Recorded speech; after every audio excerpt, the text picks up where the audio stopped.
మళ్ళీ ఉంటుంది ఒప్పోలో రోబో వస్తుందా మిషన్ పక్కన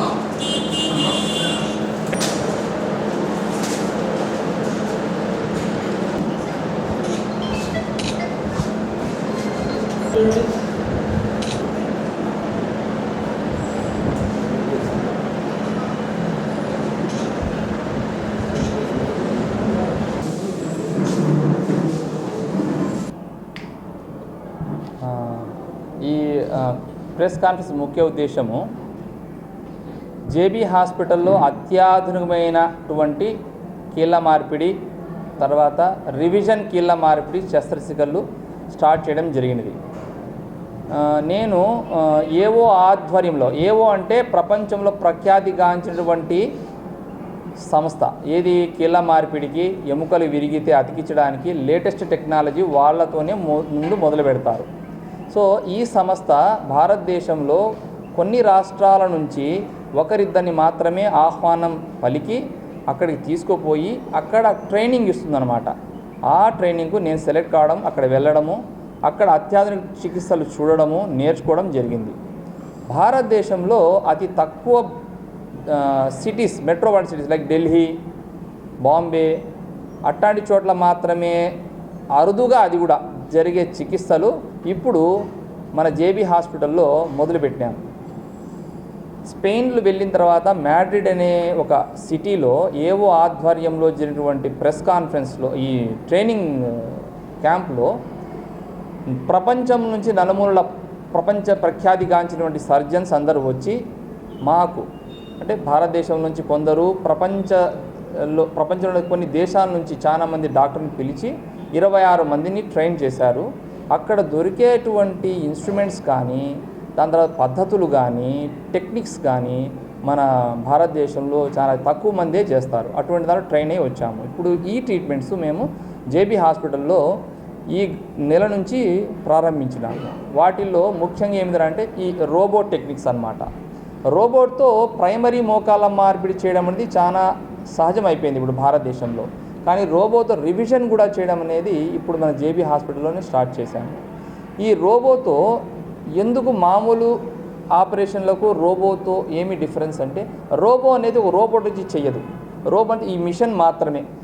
దీని ద్వారా మేము అక్యురసీ, పర్ఫెక్ట్నెస్ అనేది క్రియేట్ చేయగలుగుతాం. అంటే చిప్ప ఏ విధంగా కూర్చోబెట్టాలా, ఎంత ఎముక అరిగింది, ఎంత ఎముక కట్ చేయాలా అనేది. సాధారణంగా మామూలు ఆపరేషన్లో జిగ్స్ వాడి ఎక్కువ ఎముకను కట్ చేసేస్తాం.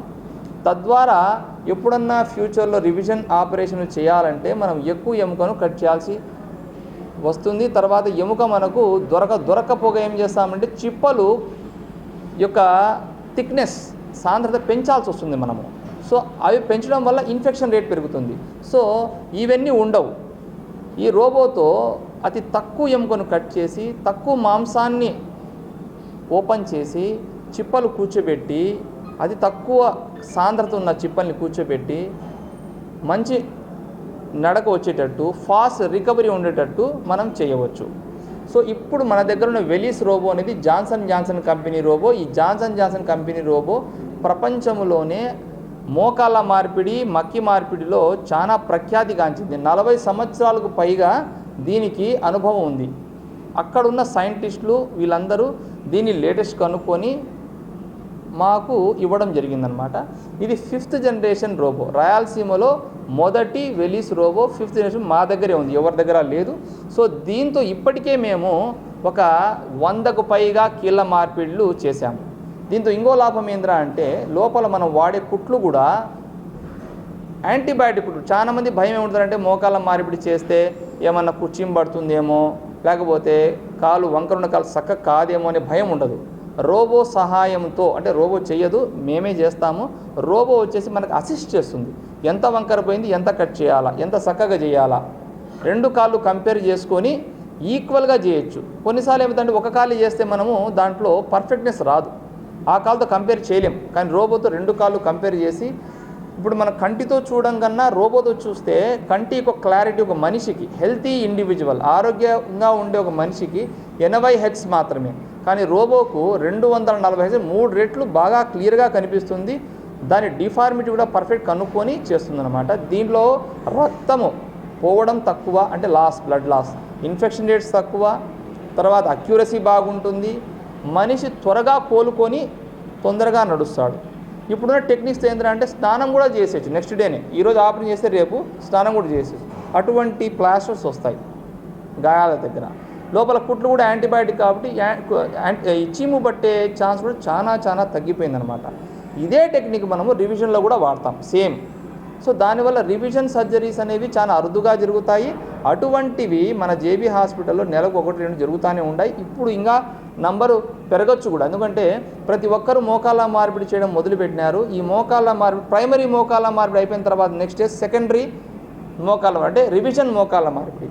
ఈ రివిజన్ మోకాలు కానీ మక్కి కానీ ఈ మార్పిడి చేసేటప్పుడు చాలా జాగ్రత్తగా చేయాలి. దీనికి ఎక్స్పీరియన్స్ ఎక్కువ ఉండాలి. అది ఈ రోబోలతో మనకు చాలా సులభ సాధనం అవుతుంది అన్నమాట. ఆపరేషన్ ఈజీగా చేయగలుగుతాము.